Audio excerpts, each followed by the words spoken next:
Morning everybody, this is Dorit from Build a Better You Yoga. I am thrilled to be presenting the first of our Pose of the Day segments. So today we're going to get right into it and we're going to spend about 5 minutes breaking down what we call mountain pose. So for those of you that are new to yoga or those of you that are experienced, we'll just look at the alignment and what we're looking for in our mountain pose. We always begin with the feet directly underneath our hip bones. So most people in mountain pose stand either too wide, so as wide as we think our hips are, or with their feet touching. What you're looking for is to actually touch your hip bones right here on your body, and then have your feet directly underneath them. From there, what you're trying to do is to have the outsides of your feet parallel to each other. So if you had a yoga mat, for example, and you were standing at the front of your yoga mat, you would want the outside of your right foot to be parallel with the right side of the mat, left foot parallel to the left side of the mat. If you don't have a yoga mat, it's not a big deal. What you want to do is look down and see that the outsides of both feet are parallel to each other. For a lot of people, this is going to feel like an internal rotation in your hips. And the reason why is very, very simple. Most of the time, most of us are standing around like this, externally rotated in the hip and the knee, etc. And even when we're walking, if you watch most people, their gait, one foot or the other, is pointed out. So we are not used to standing the way we were meant to stand, which is feet directly underneath the hip bones and the outsides of the feet parallel to each other. Again, once you come to this posture where the outsides of your feet are parallel, for a lot of people you feel this internal rotation. If you look down, very often your toes will be pointed in towards each other slightly, almost pigeon-toed. There are some schools of yoga that tell you that you can actually have your toes touching and then your heels a little bit separated. So you can try that on and see if that fits better in your body. For me, that's too close in terms of having my feet too close to each other. So I like to have them directly underneath my hip bones, and yet the toes are still slightly pointed in towards each other. That's just the beginning of mountain pose. If you think of mountain pose, it's called mountain pose because the base of a mountain is very, very, very solid. Everything else that grows out of it grows up and out, but the base is really, really solid. So the positioning of the feet is very, very important. When we stand in our mountain pose, we want to press through all 10 toes. Not only that, you want to press into both sides of your heel. Yes, we have both sides of the heel, so the inner part and the outer part. We call this pressing into 4 corners of your feet. So both sides of your heels, big toe, baby toe, on both sides. And then notice if you're tending to press into one side or the other more. Try and make the distribution of weight in both legs even, okay? And then as you press through your feet, toes, heels, you might even feel the arch of your foot rise a little bit. Feel yourself strengthen from the feet through the calves, strengthening actually through the knees and engaging your quads. So everything's getting strong from the base up. And from there, engage your core. So squeeze your belly button in towards your spine. And then we'll come to the upper body and how it is situated in our mountain pose. You want to have your arms next to you, so not strained that you're holding them away from you, but the arms are next to your hips.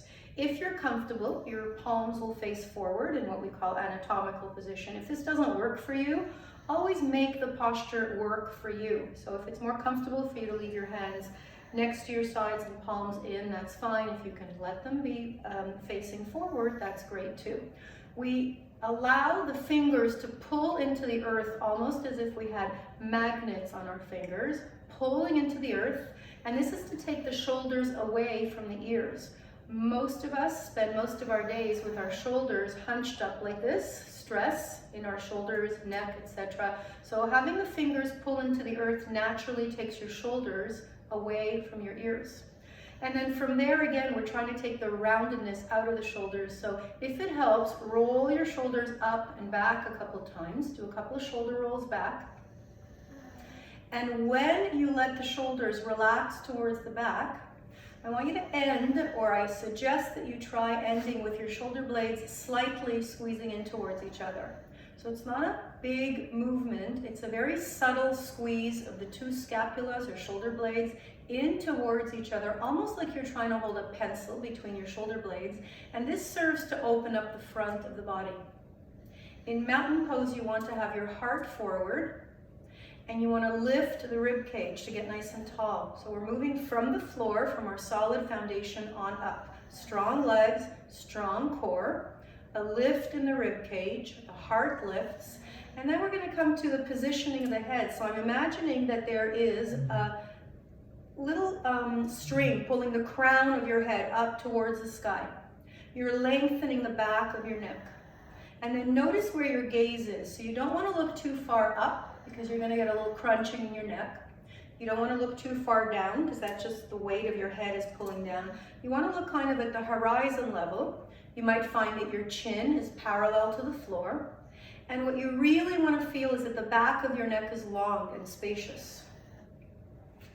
So here we are in mountain pose. We find ourselves in mountain pose, pressing through the feet, engaging all four corners of our feet. Big toe, baby toe, heels, even the arches of the feet are active. Engage your lower legs, shins, calves. Engage your quads, so squeeze the legs in towards each other gently so that you feel that firmness in your quads. Lift the rib cage, feel nice and tall. Relax your shoulders away from the ears so the fingers pull into the earth. Crown of the head pulling up towards the sky. Check in with the back of the neck. Perhaps you need to bring your chin slightly down. And then feel that strong foundation below your feet. Take a moment to just feel everything that's happening in this posture. You're not moving, but you should feel nice and strong, pressing through both legs. All the muscles in the legs and the core engaged. Lift in the heart. Take a big breath in. Feel the energy going up to the crown of the head. And as you exhale, exhale down to the soles of the feet. This is mountain pose. Feel the strength of your foundation. Feel the crown pull up towards the sky. Feel the core strong and engaged. Feel your breathing smooth. This will be the base of many of our standing postures. Feel free to review as many times as you would like. And remember that many of the tips for standing in mountain posture are simply tips for good posture off the mat as well. So I hope you've enjoyed our breakdown of the pose of the day today, mountain pose. Can't wait to see you guys back on Monday for our next pose of the day. Have a wonderful weekend, everybody. Namaste.